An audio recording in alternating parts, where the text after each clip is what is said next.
और शुरुआत करें इस वक्त की बड़ी खबर के साथ। प्रवर्तन निदेशालय यानी ईडी ने विकास दुबे की संपत्तियों की जांच शुरू कर दी है। ईडी के लखनऊ जोनल ऑफिस के अधिकारियों ने यूपी पुलिस से जानकारी मांगी है। आईजी रेंज कानपुर से विकास दुबे की संपत्तियों की डिटेल मांगी गई है। तो बड़ी खबर इस वक्त की आपके टेलीविजन स्क्रीन पर। ईडी अब विकास दुबे के खिलाफ कार्रवाई करेगी। वो विकास दुबे जिसका एनकाउंटर हो चुका है, गैंगस्टर। कल ही शाम उसका अंतिम संस्कार भी हुआ है, लेकिन अब ईडी उसकी संपत्तियों की जांच करेगी और इससे जुड़ी डिटेल कानपुर रेंज के आईजी से मांगी गई है। बिकरू का गैंगस्टर विकास दुबे मारा जा चुका है। अब सवाल यह है कि उसने कानपुर में अपराध की जो दुनिया खड़ी की है उसका क्या होगा। क्या विकास दुबे के गैंग की सत्ता अब उसकी पत्नी संभालेगी? क्योंकि विकास के जीते जी उसकी बीवी ही गैंग की धन दौलत को संभाला करती थी। विकास की काली कमाई को सफेद करना उसी का काम था। बिकरू क्राइम कंपनी में कैशियर का काम करने वाली भाभी जी यानी ऋचा दुबे यानी विकास दुबे की पत्नी की मिस्ट्री से पर्दा उठना अभी बाकी है। आपके पति ने गलती की थी, मानती हैं आप कि आपका पति हत्यारा था? उसके साथ सही हुआ? सही हुआ? विकास दुबे की क्राइम कंपनी में ये भाभी जी के नाम से मशहूर है। नाम है ऋचा दुबे उर्फ सोना। विकास दुबे की पत्नी ऋचा दुबे। विकास के गुर्गे ऋचा को भाभी जी पुकारते हैं। गुर्गों के बीच ऋचा दुबे का खौफ इतना कि सबकी जुबान पर बस एक ही बात, भाभी जी से सावधान। ऋचा दुबे की ये सबसे ताजा तस्वीरें हैं। विकास दुबे के एनकाउंटर के बाद ऋचा से जब मीडिया ने संपर्क करने की कोशिश की तो वो कैमरे के सामने नहीं आई। पति के पुलिस एनकाउंटर में मारे जाने का गुस्सा उनकी तेज आवाज में जरूर झलक रहा था। आपके पति ने गलती की थी, मानती हैं आप कि आपका पति हत्यारा था? उसके साथ सही हुआ? सही हुआ? पुलिस के मुताबिक ऋचा विकास की अपराध वाली दुनिया पर पैनी निगाह रखती थी। कहते हैं कि विकास की तीसरी आंख थी ऋचा। ऋचा को विकास की हर हरकत की जानकारी रहती थी, यहां तक कि बिकरू के किले नुमा घर में कब कौन आता जाता है सीसीटीवी के जरिए सब पर ऋचा लखनऊ में रहकर ही नजर रखती थी। विकास की क्राइम फाइल में अभी तक की जांच में ऋचा दुबे का कोई डायरेक्ट एंगल तो सामने नहीं आया, लेकिन पुलिस के सूत्र बताते हैं कि विकास की गुनाहों की फेहरिस्त का ऋचा दुबे से कनेक्शन जरूर रहा है। जैसे जैसे विकास के गुनाहों की तफ्तीश आगे बढ़ेगी, ऋचा का रोल भी शीशे की तरह साफ हो जाएगा। विकास दुबे की पत्नी ऋचा दुबे का खौफ विकास के साथ साथ उसके साथ काम करने वाले गुर्गों के सर चढ़ के बोलता था। विकास के करीबियों के बीच एक जुमला बेहद मशहूर था, भाभी जी से सावधान। वैसे तो ऋचा दुबे ज्यादातर लखनऊ और कानपुर शहर के मकानों में ही रहा करती थी, लेकिन बिकरू के मकान में क्या हो रहा है, कौन किस डील में इन्वॉल्व हो रहा है और कहां किस चीजों को एग्जीक्यूट किया जा रहा है, इस पर ऋचा दुबे पूरी तरीके से नियंत्रण रखती थी। कहा यह भी जाता है कि विकास अगर अपने गुंडों का सरताज था तो ऋचा को भी अपने पति पर नाज था। विकास दुबे का खात्मा हो गया है। बड़ा सवाल यह है कि उसने कानपुर में जो गुनाहों का साम्राज्य खड़ा किया था, क्या अब उसे उसकी पत्नी संभालेगी? क्योंकि विकास अगर बुलेट चलाता था तो क्राइम कंपनी के वॉलेट पर टोटल कंट्रोल ऋचा का रहता था। विकास पैसों के हिसाब किताब में बहुत तेज नहीं था। ऋचा ही विकास दुबे के पैसों का नेटवर्क देखती थी। विकास के ब्लैक मनी को व्हाइट करने का जिम्मा ऋचा संभालती थी।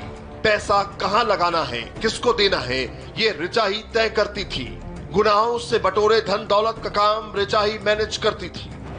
विकास दुबे गैंग का सरगना था और वो पुलिस एनकाउंटर में मारा जा चुका है। विकास गैंग के ज्यादातर गुर्गे या तो सलाखों के पीछे हैं या तो पुलिस मुठभेड़ में मारे जा चुके हैं। लेकिन इस बीच जो सबसे चौंकाने वाली बात सामने आई है वो ये कि विकास गैंग का पैसों का लेखा जोखा पूरी तरीके से ऋचा दुबे के हाथ में ही हुआ करता था।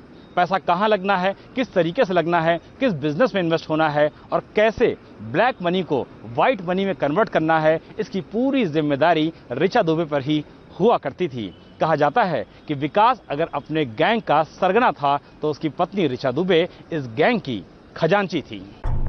विकास में मनी मैटर पर ऋचा की पकड़ कितनी मजबूत थी, इसका अंदाजा आप विकास के पिता के बयान से लगा सकते हैं। विकास की पुलिस मुठभेड़ में हुई मौत के बाद जब उनसे ऋचा दुबे से जुड़ा सवाल किया गया तो वो जैसे आपे से बाहर हो गए।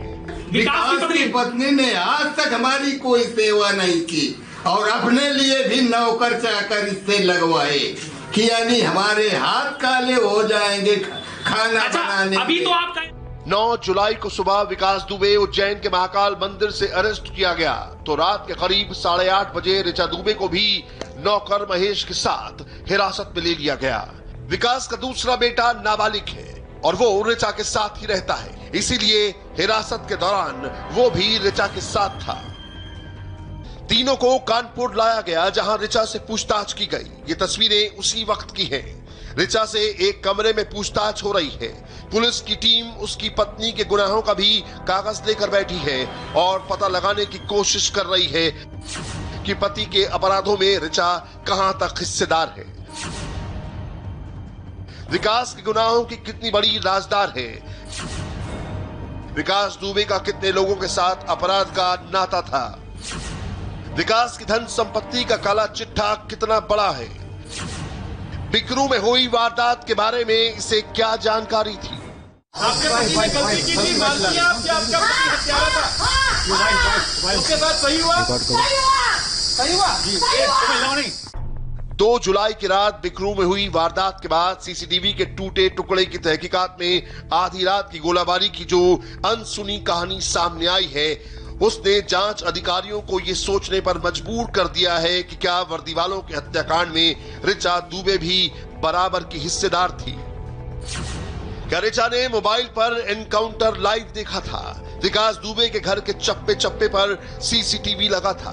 सीसीटीवी का कनेक्शन ऋचा दुबे के मोबाइल फोन से जुड़ा था। घर के आसपास के कोने कोने में हो रही एक एक हलचल को क्या ऋचा लाइव देख रही थी? कौन कहां पर था? किसने कितनी गोलियां बरसाई? मोबाइल पर लाइव एनकाउंटर देखे जाने का सवाल तब सामने आया जब यूपी पुलिस ने बुलडोजर से रौंद कर मिट्टी में मिला दी गई विकास दुबे की इस आलीशान कोठी के मलबे की तलाशी ली।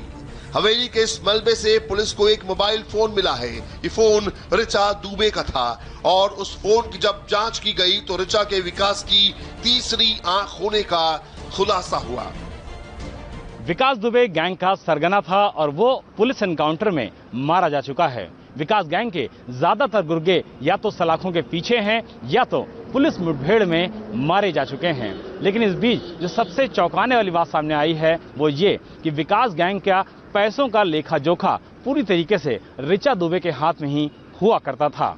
पैसा कहां लगना है, किस तरीके से लगना है, किस बिजनेस में इन्वेस्ट होना है और कैसे ब्लैक मनी को व्हाइट मनी में कन्वर्ट करना है, इसकी पूरी जिम्मेदारी ऋचा दुबे पर ही हुआ करती थी। कहा जाता है कि विकास अगर अपने गैंग का सरगना था तो उसकी पत्नी ऋचा दुबे इस गैंग की खजांची थी।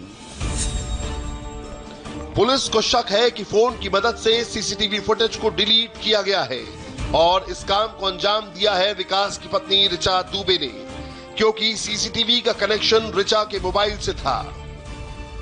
ऋचा लखनऊ के इस आलीशान घर में अपने छोटे बेटे के साथ रहती है। इस घर को भी पुलिस खंगाल चुकी है। बिकरू की तरह इस घर में भी ढेर सारे सीसीटीवी कैमरे लगे हैं। पुलिस की टीम ने घर के अंदर मौजूद एक एक कागजात को खंगाला। तलाशी में जमीन के खरीद फरोख्त के कई कागजात पुलिस के हाथ लगे हैं। पुलिस के मुताबिक पति ने बिकरू के घर को अपने गुनाहों का ठिकाना बना रखा था तो पत्नी ने काले धन को सफेद बनाने के लिए लखनऊ के इस घर को हेडक्वार्टर बना रखा था। लखनऊ का ये कृष्णा नगर इलाका है और इसकी इंद्रलोक कॉलोनी का ये जे 424 नंबर का मकान है। इसी मकान में विकास दुबे की पत्नी ऋचा अपने बेटे के साथ रहती है। कहते हैं कि ऋचा विकास के बहुत सारे राज जानती है। विकास को शिवली के ताराचंद इंटर कॉलेज के प्रिंसिपल सिद्धेश्वर पांडे की हत्या के आरोप में उम्र कैद की सजा हो चुकी थी, इसलिए वो खुद तो सियासत में नहीं आ सकता था। अपनी पत्नी को आगे करके विकास सियासत करता था। ऋचा अभी जिला पंचायत सदस्य है। ऋचा का भाई राजू खुल्लर कानपुर का बड़ा अपराधी था। विकास का उसके घर आना जाना था। उसी दौरान विकास की ऋचा से दोस्ती हुई जो आगे चलकर प्यार में बदल गई। गैर बिरादरी के चलते ऋचा के पिता शादी के लिए तैयार नहीं थे। आखिरकार पिता की कनपटी पर पिस्टल लगाकर विकास ऋचा को भगा कर ले गया और शादी कर ली। वो 1997 का साल था जब विकास ने ऋचा को भगाकर शादी की थी। ऋचा का मायका मध्य प्रदेश के शहडोल जिले के बढ़ार में है। ऋचा के पिता एयरफोर्स में थे। 1993-94 में उनकी पोस्टिंग कानपुर में हुई थी। तभी विकास दुबे कानपुर के शास्त्री नगर में अपनी बुआ के घर रहकर पढ़ाई करने आया था। तभी विकास की दोस्ती ऋचा के भाई से हुई और फिर वो ऋचा के भी करीब आ गया। लेकिन शादी के कुछ दिनों बाद ऋचा को विकास दुबे की असलियत पता चल गई। कुछ महीनों बाद वो विकास को छोड़कर वापस अपने माता पिता के पास कानपुर आ गई। लेकिन विकास दुबे की धमकियों के आगे वो भी हार मान गई। विकास दुबे के पास वापस लौटने के बाद उसके जुर्म की दुनिया में वो भी रच बस गई और गैंग में भाभी जी के नाम से मशहूर हो गई। पुलिस की गोली में विकास का तो खात्मा हो गया, लेकिन विकास के गुनाहों की दुनिया में ऋचा का कितना बड़ा रोल था ये अब पुलिसिया जांच के बाद ही साफ होगा। आपके पति ने गलती की थी, मान लिया आप कि आपका पति हत्यारा था। उसके साथ सही हुआ? सही हुआ? यूपी के गैंगस्टर विकास दुबे का अंत हो चुका।